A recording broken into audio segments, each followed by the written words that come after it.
Hi students, आज हम लोग इंटीग्रल कैलकुलस बिल्कुल बेसिक से सीखेंगे, बिल्कुल स्टार्टिंग से, जिससे आपका कोई भी कॉन्सेप्ट यहाँ पे रुके ना। कंप्लीट कोर्स आप एक तरीके से मान के चल सकते हो। जेईई मेंस या आपको एडवांस का पेपर देना है या आप बोर्ड एग्जामिनेशंस के लिए आप प्रिपरेशन कर रहे हैं, तो ये बहुत ही बड़ा पार्ट प्ले करता है।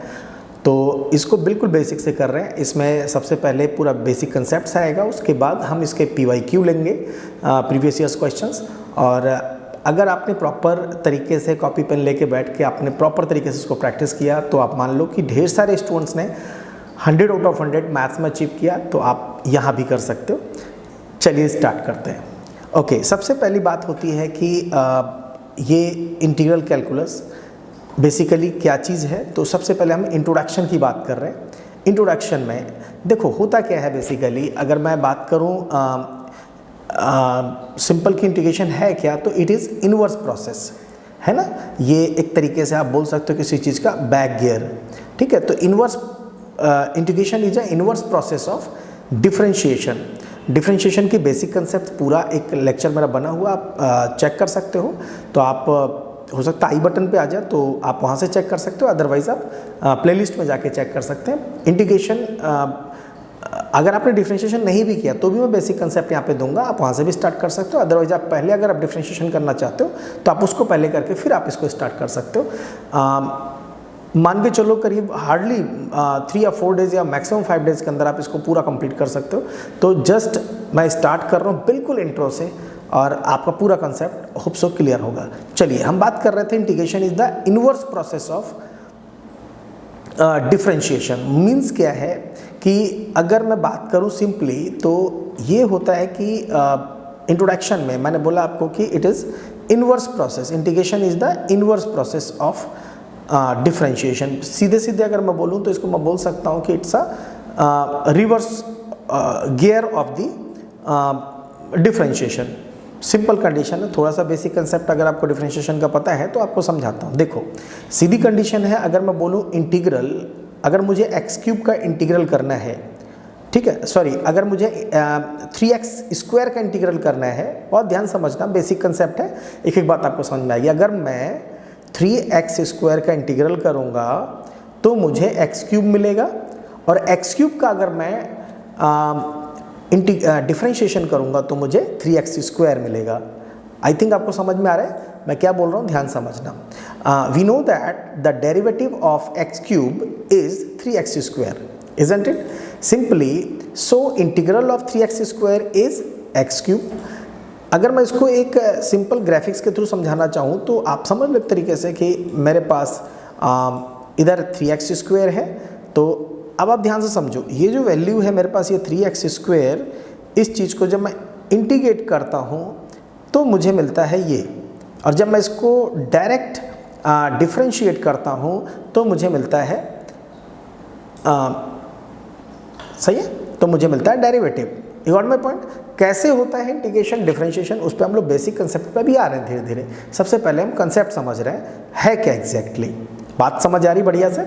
चलिए अब हम लोग आगे बढ़ते हैं। देखो सीधा सा कंसेप्ट क्या है कि हम इंट्रोडक्शन की बात कर रहे हैं, तो अभी हम मेथड नहीं सीख रहे हैं। कॉपी पेन होना चाहिए आपके पास, अगर कोई चीज़ ठीक लगे इसका स्क्रीनशॉट ले लो, या आप इसको सेव कर सकते हो, एज आप जैसा चाहो वैसा कर सकते हो। हम लोग बात कर रहे हैं सिंपल। तो यहाँ क्या बात हो रही है कि जस्ट कि हम इंटीग्रेशन के थ्रू क्या क्या कर सकते हैं। तो we can find the area, volumes, central points and many more things by using integration. Integration के थ्रू आप बहुत कुछ कर सकते हैं। तो जस्ट उसी के बारे में बात कर रहे हैं। जैसे फॉर एग्जांपल कि अगर मैं बात करूं कि क्या क्या कर सकते हैं, तो simple we can find the area, किसी चीज़ का आप एरिया फाइंड कर सकते हैं, वॉल्यूम फाइंड कर सकते हैं, central points and many more things by using integration. बात समझ में आ रही है? सिंपल। चलो मैं ग्राफ के थ्रू समझाने की कोशिश करता हूँ। लेट्स से मेरे पास ये एक कर्व है, ठीक है, और ये आपके पास ये fx है, राइट, f(x), और ये y एक्सिस है, ये x एक्सिस है। अब आपसे किसी ने बोला कि भैया इसका आप एरिया निकाल दो, ठीक है, इट्स नॉट इजी टास्क, बहुत डिफिकल्ट टास्क हो गया।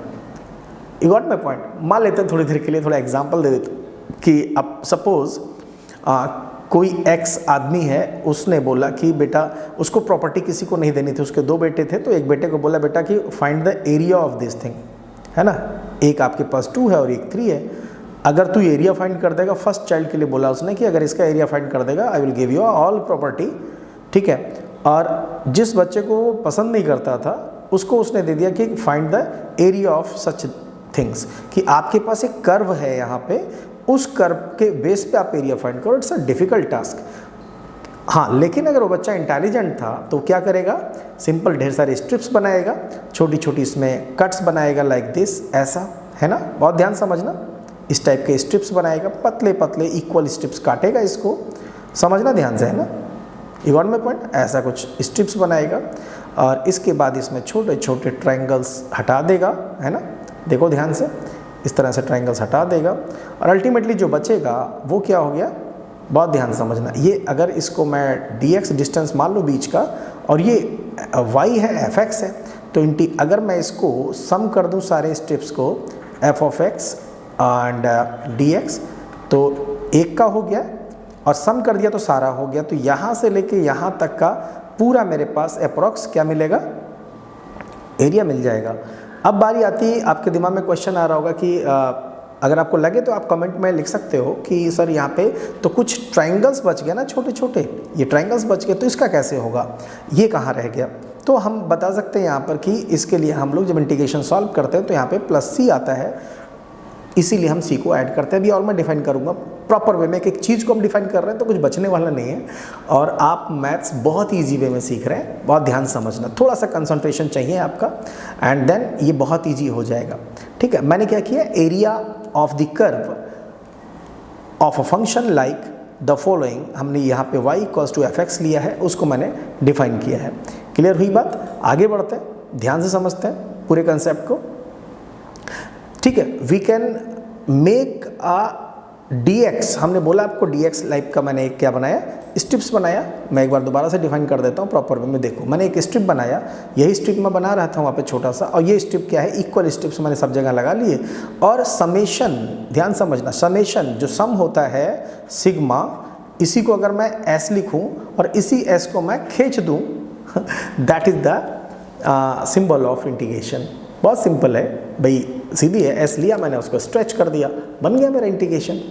You got my point. चलो फिलहाल कोई दिक्कत नहीं है, तो आपने सिंपल यहाँ से आपने x इक्वल्स टू a लिया, यहाँ पे x इक्वल्स टू b ले लिया और आपने लिमिट दे दिया, और यहाँ से लेके इस पॉइंट तक की वैल्यूज मिल गई। देखो ये लाइन है तो x इक्वल्स टू b होगा अगर यहाँ से ये b डिस्टेंस पे है, और ये डिस्टेंस अगर यहाँ से यहाँ तक a डिस्टेंस पे, और ये टोटल डिस्टेंस b है, तो अल्टीमेटली आपके x इक्वल्स टू b एक इक्वेशन बन गई, x equals to a equation बन गई। अगर आपको नहीं पता है तो दिक्कत है, आप समझ के चलना कि y एक्सिस पर x 0 होता है, ये y एक्सिस के पैरेलल लाइन है, यहाँ पर x equals to a, x equals to b will be the equation of lines. तो इनसे ये बाउंडेड है, इसलिए हम इसका एरिया निकाल सकते हैं। ये चीज़ें आपको पढ़नी नहीं है, it is the part of your introduction, ताकि आप कहीं फंसे ना।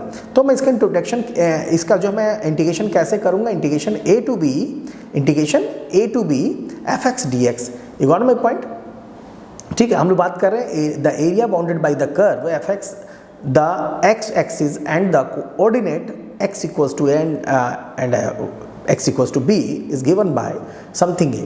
you got my point, समझ आया होगा, ठीक है। चलिए आगे बात कर लेते हैं हम लोग, नोटेशन की बात करते हैं। नोटेशन क्या होता है भाई, सीधी सी कंडीशन है, मैंने अभी आपको बताया था कि इसमें एक हम सिंबल यूज करेंगे, सिग्मा की जगह पे समेशन की जगह पे क्या लगाएंगे, उसी एस को स्ट्रेच कर देंगे, बार बार यूज होगा, इसलिए मुझे एक सिंबल तो बनाना ही था, बार बार हम सिग्मा बनाएंगे। आप समझ लो ना, सिग्मा बनाना इट्स अ डिफिकल्ट टास्क। आपने एक लाइन खींचा, ये किया, then it becomes a sigma, है ना। और अगर मैं डायरेक्ट सिग्मा के लिए एस लिख दूँ और एस में भी डंडा खींच दूँ सीधा ऐसा, तो कितना बढ़िया रहेगा। ये है तो द सिंबल, इसको हम सिंबल को बोलते हैं इंटीग्रल सिंबल, ठीक है। सिंपल मैंने जो बोला वही मैं लिखवाऊंगा आपको, तो आप लिख सकते हो यहाँ पे। देखो आप अगर चाहो तो बढ़िया सा नोट्स डेवलप कर सकते हो इसके बेस पे, ठीक है। और आप देखो हायर मैथ्स में कभी भी आप आगे बढ़ोगे, एम टेक बी टेक कुछ भी करोगे, आपको इनकी ज़रूरत पड़ेगी। ये आपका बेस बिल्डअप हो रहा है, ठीक है। अगर आपकी ब्लड में इंटीग्रल आ गया किस तरीके से ना, देन आप समझ लो कुछ भी टफ नहीं है, बस एक बार आपको इंटरेस्ट आना चाहिए, राइट। चलो अब हम बात कर रहे थे नोटेशन की, तो नोटेशन का सिंपल सा मतलब मेरा हो गया कि जैसे मैंने लिखा, सपोज यहाँ पर ये आपको दिख रहा है ये सिंबल, तो ये मेरा इंटीग्रल पार्ट हो गया। और इसी तरीके से आप अगर बोल सकते हो कि ये जो पूरा चीज़ आया, इसी को हम बोल सकते हैं कि आइडिया ऑफ समिंग स्लाइसेस, है ना, आइडिया ऑफ समिंग स्लाइसेस। मैं सिंपली आपको समझा देता हूँ। मैं ये बोलना चाह रहा हूँ कि ये जो हमारा है, ये सिंबल जो है, इसका मतलब है कि ये इंटीग्रल सिंबल है, इंटीग्रल सिंबल। और इसके अलावा जो dx है वो जो है इंटीग्रैंड है, जो dx है दिस इज इंटीग्रैंड, है ना। इसको मैं बोलूँगा function we want to integrate, इसे बोलते हैं इंटीग्रैंड, है ना, इंटीग्रैंड, क्लियर। अच्छा, इसके अलावा जो x मिल रहा है आपको यहाँ पर, इस सिचुएशन को हम क्या बोलेंगे यहाँ पे, सिंपली ये बोलेंगे हम इसको, इस चीज़ को हम बोलेंगे slices along x, slices along x। हाँ, ये जो मैं बोल रहा हूँ इस फंक्शन को, ये जो है थोड़ा इधर आएगा, इस फंक्शन को हम बोल रहे हैं यहाँ से, ठीक है, इंटीग्रैंड। जो अंदर का पार्ट है उसको हम बोलेंगे integrand. You got my point, integrand. और जो dx है इसको मैं बोलूँगा, dx को मैं बोलूँगा slice along x, slices along x। यहाँ तक तो क्लियर हो गया कंसेप्ट, बिल्कुल बढ़िया से, मज़ेदार, है ना। बस आप लाइक कर सकते हो ताकि मुझे पता लगता रहे कि आपको समझ आ रहा है, या आप कमेंट में लिख सकते हो, that is up to you, ठीक है। अगर आपने इसको सब्सक्राइब नहीं किया है, आप अगर नए हैं तो आप इसे चैनल को सब्सक्राइब करके बेल आइकन प्रेस करो, क्योंकि इसके आगे कंटिन्यूसली आपको ढेर सारे लेक्चर्स मिलेंगे, पूरी इंटीग्रेशन आपको परफेक्टली समझ आ जाएगी।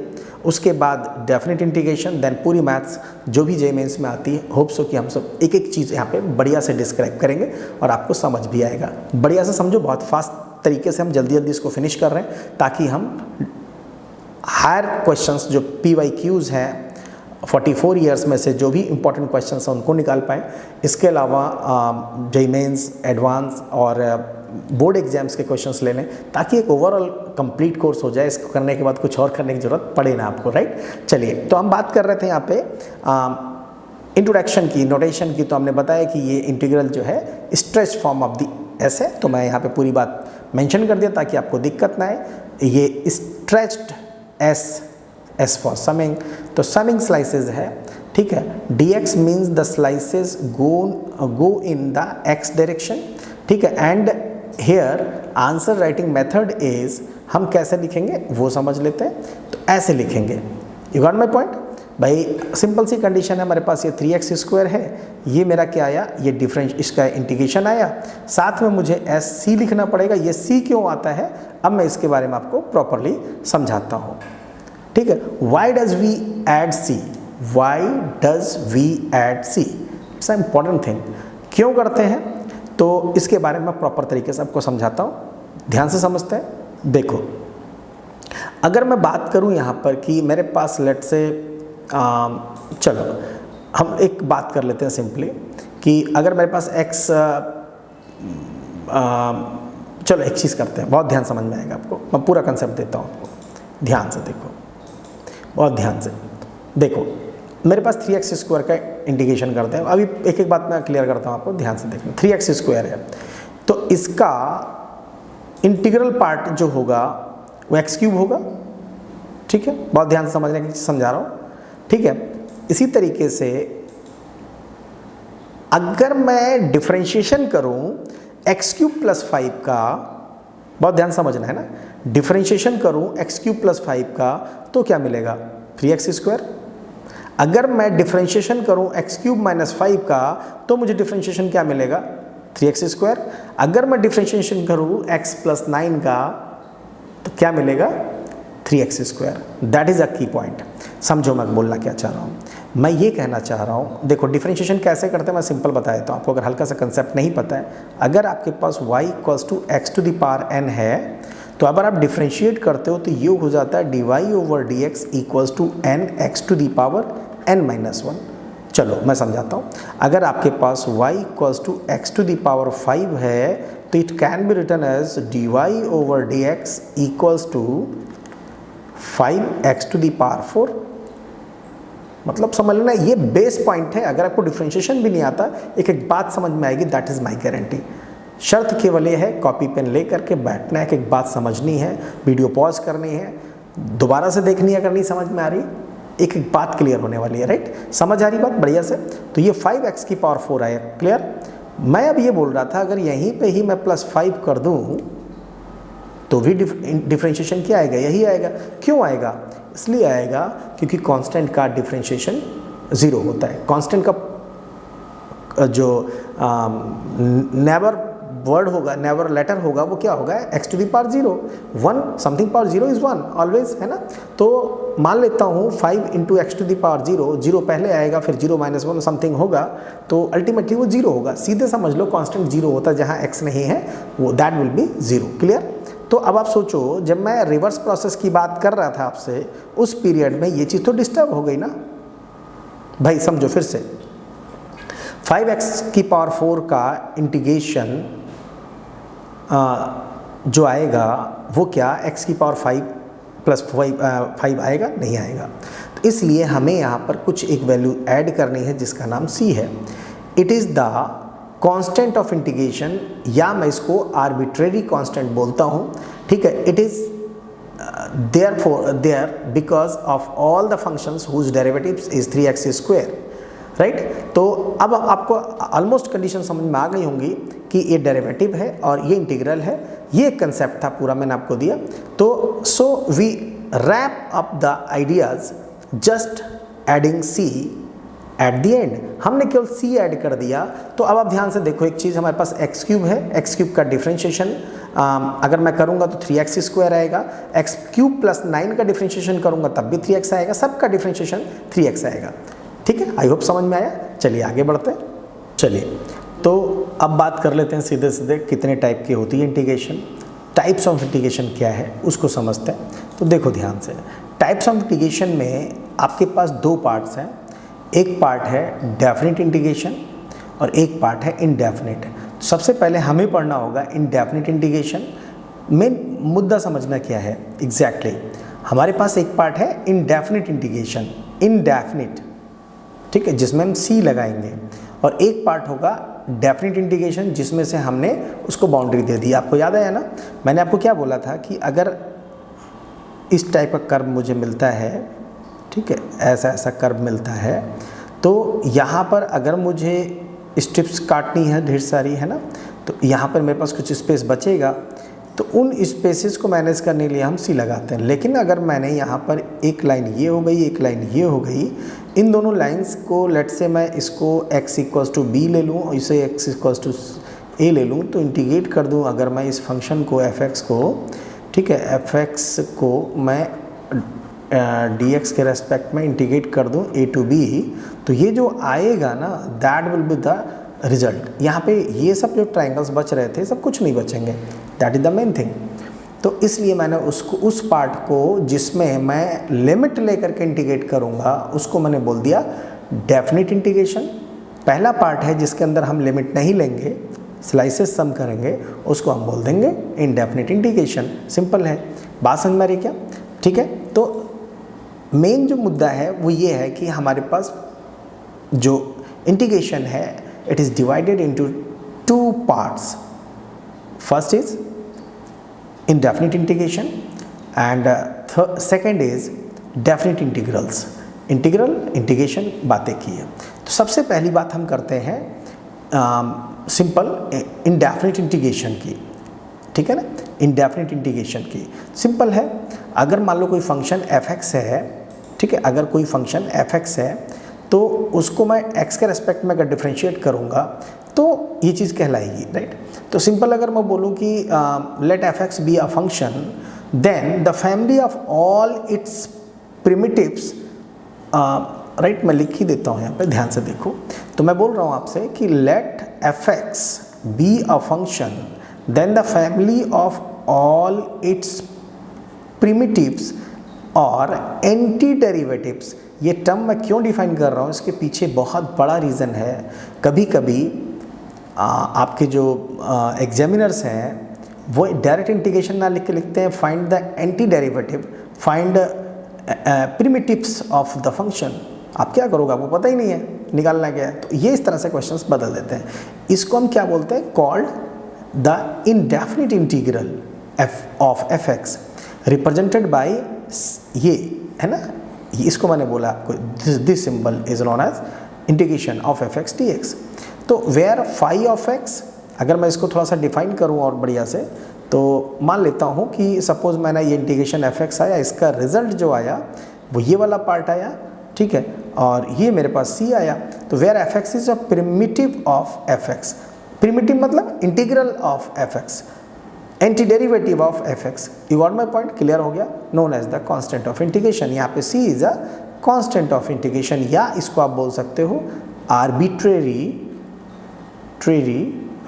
कांस्टेंट, राइट, आर्बिट्रेरी कांस्टेंट भी बोल सकते हैं इसको, राइट, समझ आया होगा। चलिए अब बात आती है कि देखो बहुत ज़्यादा इंट्रोडक्शन में जाने से कोई बहुत बड़ा फ़ायदा नहीं है, एक बेस पता होना चाहिए ताकि आपसे कोई भी व्यक्ति बात कर रहा हो तो आपको पता लगे कि हाँ आपको बेस भी आता है, आपको पता है एंटी डेरिवेटिव भी बोलते हैं इसको, इंडेफिनिट इंटीग्रेशन को, ठीक है, प्रिमिटिव भी बोलते हैं, तो इस तरह से आपको क्लियर होना चाहिए। अब बात आती है सीधी कंडीशन, मेन मुद्दे की बात है कि साहब इसके फार्मूले भी होते हैं क्या? आंसर यस, 100% फार्मूले होते हैं, ढेर सारे फार्मूले होते हैं, सारे फार्मूले आपको अच्छे से याद होने चाहिए, उसके बाद आप इन क्वेश्चंस को चुटकियों में लगा सकते हो।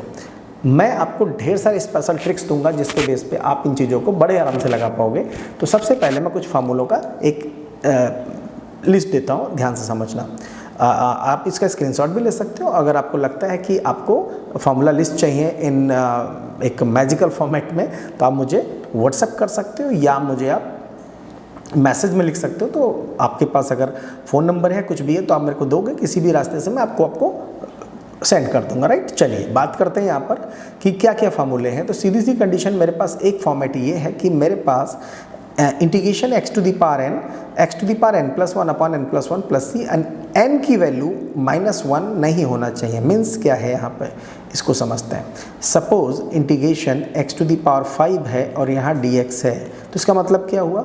ऑब्वियस सी बात है, इसका मतलब हुआ x to the power 5 plus 1, यानी n जो था n में 1 ऐड कर दो, अपॉन 5 प्लस 1 प्लस सी, ये हो गया, क्लियर हुआ। एक कंडीशन ये हो सकती है जो कह रहा है एग्जिस्ट नहीं करेगा। क्या चीज़ एग्जिस्ट नहीं करेगा? x to the power -1 dx।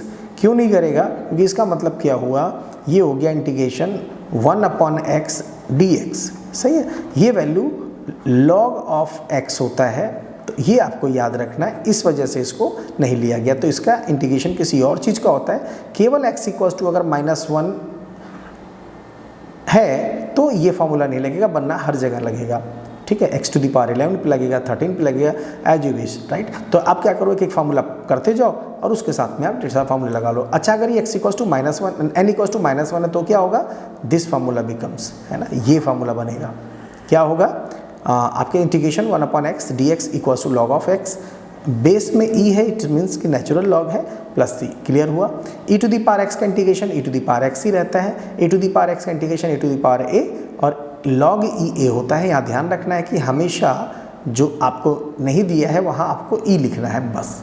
आप इसका मतलब मैं आपको बहुत बढ़िया से समझाऊंगा बाद में कि हम यहाँ पे e लिखते ही क्यों हैं। फिलहाल आप ध्यान रखो कि आपको केवल e लिखना है, बस, दैट्स इट, ठीक है, क्योंकि अभी आगे चल के आप कंफ्यूज हो गए कि क्या करना है, राइट। चलिए आगे बढ़ते हैं, जल्दी से समझते हैं। साइन एक्स का इंटीग्रेशन क्या होगा, ठीक है। देखिए साइन एक्स का होता है आपका माइनस कॉस एक्स। क्यों होता है, चेक कर लेते हैं भाई। देखो आपके पास कॉस एक्स का डिफ्रेंशिएशन अगर आप करोगे तो क्या आएगा? माइनस साइन एक्स आएगा, बात समझ में। तो माइनस साइन एक्स का इंटीग्रेशन कॉस एक्स आएगा।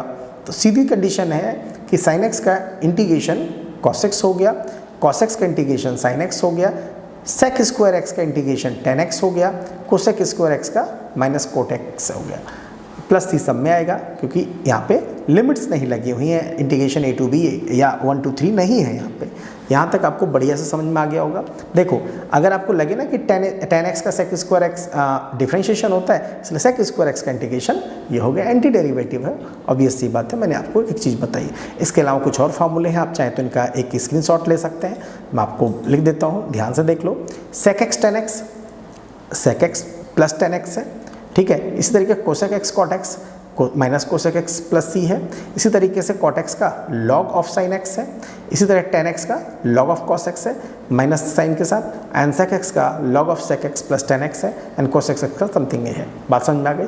देखो एक तरीका बताता हूँ तुम्हें, ध्यान समझना। आपको लग रहा है सर हम कैसे रटेंगे, क्या होगा? चलो मैं समझाता हूँ। देखो क्या होता है एग्जैक्टली। सपोज मैं बात करता हूँ इंटीग्रेशन कॉट एक्स की, ठीक है, डी एक्स की, तो इसका मतलब ये हुआ कि integration cos x upon sine x लिख सकता हूँ इसको, ठीक है। अब एक मेथड होता है that is known as integration by substitution. तो मैं क्या करता हूँ यहाँ पे, सिंपल, जो आपका ये साइन एक्स है ना, इसको कुछ एज्यूम कर लो। लेट मैंने इसको ले लिया, t ले लिया, तो t इक्वल्स टू मेरा साइन एक्स हो गया। अब अगर मैं इसको डिफ्रेंशिएट करूँ तो dt equals to dt upon dx होगा। क्या आता है? cos x आता है और dx आ जाएगा, क्योंकि dt अपॉन dx, ये नीचे वाला जो dx था यहाँ पहुँचा दिया मैंने, ये वैल्यू हो गई। तो आपके पास ये दिख रहा होगा ना, cos x dx क्या हो गया? dt हो गया। तो अल्टीमेटली मैं बोल सकता हूँ dt अपॉन t हो गया, और इसका आपको पता है log t होता है, और t की वैल्यू आपने अभी एज्यूम क्या किया था? Sine x. तो ये log sine x is a answer. आपको समझ में आ गया होगा ये रिजल्ट कैसे आ रहा है, ठीक है। सेम ऐसे कॉस एक्स के लिए है। अब आपको लगेगा सर सेक एक्स का तो log of sec x plus tan X आ गया, तो बड़ा खतरनाक हो गया। दिस नॉट अ प्रॉब्लम, ठीक है। सिंपल आप क्या करोगे, आपके पास यहाँ पर सेक एक्स लिखा हुआ था, आपने मल्टीप्लाई कर दी sec x plus tan x से। भाई ऐसे मल्टीप्लाई कर नहीं सकते, तो आप नीचे भी करोगे sec x plus tan x से। बात समझ में आ गई? अब ऊपर जब अब इस वाले को जब टी लेट करोगे ना, तो डिफ्रेंशिएशन पूरा यही आएगा, इसलिए लॉग ऑफ समथिंग हुआ। You got my point I think so. नहीं समझ में आया तो मुझे कमेंट में जरूर लिखना। मैं फॉर्मुलेशन में थोड़ा टाइम नहीं लगाना चाह रहा, मैं चाह रहा हूँ जल्दी जल्दी हो जाए। कुछ और फार्मूले भी हैं, उनको देख लो जल्दी से। तो आपके पास integration 1 upon under root A square minus X square D X sine inverse X upon A होता है, इनवर्स के फार्मूले हैं। Integration -1 upon A square something है, ये फार्मूले हैं। आपको समझ में आ गया? सारे फार्मूले लिखे हुए, ये फार्मूले जरूर आपको एक बार याद करना पड़ेगा। और जनरली मेरे स्टूडेंट्स, किसी भी स्टूडेंट्स ने अभी तक इनको रटा नहीं है, प्रैक्टिस करते करते बड़े आराम से उनसे हो जाता है। आगे बढ़ते हैं जल्दी से, ठीक है। मैं अब कुछ क्वेश्चंस का आपको एग्जांपल देता हूं जिसके बेस पे आप इजीली कर पाओ। सबसे पहले किस फार्मूले की प्रैक्टिस करनी चाहिए, अगर आप चाहो तो कमेंट में मुझे लिखो, ठीक है। चलिए मैं बता देता हूं, सिंपल कुछ एग्जांपल ले लेते हैं जल्दी से। इसके बाद हम लोग डिटेल में इन क्वेश्चंस को सॉल्व करेंगे। पहले छोटा सा एक बेसिक कंसेप्ट क्लियर होना चाहिए कि एक्चुअल में इंटीग्रेशन है क्या, है ना। तो छोटे छोटे एग्जाम्पल लेके स्टार्ट करता हूँ। जैसे जैसे क्लास आगे बढ़ेगी, अगर आपको लग रहा है सब चीज़ें आती हैं, आप स्किप करके आगे बढ़ सकते हैं, और आगे आपको टफेस्ट क्वेश्चंस मिलने स्टार्ट हो जाएंगे, प्रीवियस ईयर्स क्वेश्चंस मिलेंगे इस तरह से। ये सुपर शॉर्ट है, तो इस चक्कर में हम लोग एक एक चीज़ को डिफाइन कर रहे हैं। इसके बाद कुछ और करने की जरूरत ना पड़े इसलिए, राइट। चलिए आगे बढ़ते हैं। तो आप लोग को आई थिंक पहले ही फार्मूला समझना है, चलिए तो वही करते हैं हम लोग बहुत ध्यान से। सबसे पहला फार्मूला मेरा है यहाँ पर, इलस्ट्रेटिव एग्जांपल्स की मैं बात कर रहा हूँ। तो मैंने एक फार्मूला लिया आपको, integration x to the power n dx x to the power n plus 1 upon n plus 1 plus c। Simple है। तो पहला एग्जांपल आपको समझ में आ गया, x to the power 5 5 plus 1 upon something, और x to the power 6 upon 6 plus c। बिल्कुल सिंपल है। x टू द पावर 9 का हमने लिया, x to the power 9 plus 1, भाई ऊपर ऐड करो, वही वैल्यू नीचे ला दो, प्लस c लगाओ, आंसर सिंपल। यहाँ पर x की पावर ये था, तो इसको आप लिख सकते हो integration x to the power half dx। तो इसका हो गया x की पावर हाफ प्लस 1, हमने भाई आधी रोटी और एक रोटी 1.5 रोटी हो जाएगी, इसको आप सिंपल बोल सकते हो 3/2। तो ये वैल्यू आ गई, नीचे 3/2 आंसर। सिंपल है। आपको समझ में आ रही बात, ठीक है। चलो एक प्रॉब्लम आती है जो आपको समझना है, यहाँ पर कुछ बहुत इंपॉर्टेंट चीज़ है। आपको पता है कि जो कंपटीशन में आएगा वो स्कूल में नहीं पढ़ाया जाएगा, और जो स्कूल में आएगा पढ़ाया जाएगा वो कंपटीशन में नहीं आएगा। यानी जो आप समझ सकते हो, देयर इज अ प्रॉब्लम। आपकी सिलेबस में नहीं होता लॉगरिथमिक प्रॉपर्टीज़, लेकिन एग्जामिनेशन में, कॉम्पिटिशन्स में भर के आते हैं लॉगरिथमिक प्रॉपर्टीज़। तो हम लोग, क्योंकि मैंने आपको पहले ही बोला, हम लोग इसमें जेईई मेंस भी कवर करेंगे, कोशिश करेंगे एडवांस भी कवर हो जाए, ठीक है, और आपका ये 12th बोर्ड भी कवर हो जाए। तो यहाँ कुछ बचने वाला नहीं है, बस आपके अंदर एक हिम्मत होनी चाहिए कि मुझे भी 100% 100 आउट ऑफ 100 इन मैथ्स लेना है। तो जस्ट चेक इट आउट। अब हम ले रहे हैं लॉग के कुछ फॉर्मूले, बहुत ध्यान समझना। बेसिक प्रॉपर्टी ऑफ लॉगरिथम, ध्यान से समझ लो। ये कुछ प्रॉपर्टी है, क्या है उसको समझते हैं। देखो, अगर यहाँ पर बेस इक्वल है और एंगल भी इक्वल है, तो या जैसे सपोज हमने यहाँ m ले लिया, तो log m है इक्वल्स टू 1 होगा। अगर आपको लगे तो आप अपने कुछ और भी क्रिएट कर लो, log a equals to log b b equals to 1। You got my point? समझ आए? मज़े से आया? बढ़िया। इसी तरीके से आपको याद रखना है कि ये वैल्यू आपको जैसे e to the power log, ठीक है, बेस e और x लिखा है, तो आप इसको क्या लिख सकते हो? x। सिंपल। बात क्लियर हुई क्या भाई? अगर यहाँ पर देखो मैंने और अच्छा डिफाइन किया, यहाँ पर मैंने m ले लिया, बेस दोनों का इक्वल है इसलिए वैल्यू x बचेगी। These are known as properties, इन्हें याद करना है। सिंपल। एक प्रॉपर्टी है आपके पास log m to the power n, तो n जो है पहले पहुँच जाएगा, यानी n लॉग m हो जाएगा। ये बात क्लियर हो गई होगी? ठीक है। इसी तरीके से और भी लॉग की प्रॉपर्टी हैं ढेर सारी, तो मैं एक लॉग की इंपॉर्टेंट प्रॉपर्टी और लिख देता हूँ, आप याद रखो, और ये प्रॉपर्टी आपकी ज़िंदगी भर काम आएगी। ये होती है लॉग mn अपॉन OP। कहोगे सर हमने तो पढ़ा नहीं है। बिल्कुल नहीं पढ़ा होगा आपने, इसीलिए मैं आपको बता रहा हूँ। और इन प्रॉपर्टीज़ को आराम से समझने के बाद डिफ़िकल्ट से डिफ़िकल्ट क्वेश्चन भी इजीली सॉल्व कर लोगे। क्या करना है? सिंपल, ये देखो, ये हो गया लॉग m, ऊपर वाले सब जितने भी हैं ऐड कर दो और नीचे वाले माइनस कर दो, तो log m plus log n minus log o minus log p। Simple हो गया लॉग की प्रॉपर्टी। Almost finish. अब हम कर रहे हैं एक मेंस का एक बहुत इंपॉर्टेंट क्वेश्चन, बार बार एग्जाम में पूछा गया। सर स्टार्टिंग में ही मेंस का, मैंने अभी जस्ट आपको नॉर्मल क्वेश्चंस कराए थे ना, थोड़ा सा मैं टफ लूँगा क्वेश्चंस, राइट? मैंने बोला था उन बच्चों के लिए भी जिन्होंने स्किप करेंगे, आगे के जाके देखेंगे, उनको भी चाहिए ना, तो that is the thing, right? आगे बढ़ते हैं। बहुत सिंपल सा मैं बढ़िया सा क्वेश्चन ले रहा हूँ और आप ट्राई करके देखो कि आपसे हो जाएगा। मैं क्वेश्चन देता हूँ आपको, आप चाहो तो इसको पॉज कर सकते हो वीडियो को। ये है integration e to the power 9 log base e x minus e to the power 8 log e x upon e to the power 6 log x, base सबका e है, e to the power 5 log base e x dx। अगर आप इसे solve कर सकते हो तो मुझे कमेंट में लिख के दो कि आपका आंसर आ गया और आंसर क्या आया। जल्दी से आप चेक करो, वीडियो पॉज करो, मैं आपको बताता हूँ। ठीक है, चलिए, होप सो आपने कर लिया होगा। अब मैं आपको बताता हूँ कैसे सॉल्व होगा। बहुत ध्यान से देखना, क्वेश्चन क्या था? ये था e to the power something. अब आपने क्या करा ना, सिंपल कुछ नहीं किया, जो क्वेश्चन लिखा था एज इट इज उतार लिया। इसके बाद आपको पता है कि ये वाली चीज़ कहाँ पहुँचती, इसके पावर में, तो ये कहाँ पहुँच गई? यहाँ। इसी तरीके से ये 8 यहाँ पहुँच गया, इसी तरीके से ये 6 यहाँ पहुँच गया, इसी तरीके से ये 5 यहाँ पहुँच गया। ये तो प्रॉपर्टी अभी आपको मैंने बताई थी, ध्यान से देख लो एक बार फिर से।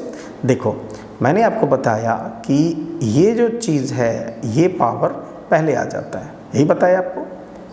इसके अलावा आपने ये वाली चीज़ भी सीखी थी। तो चलिए आगे बढ़ते हैं, ध्यान से समझते हैं। ध्यान से देखो, यहाँ तक क्लियर हुआ?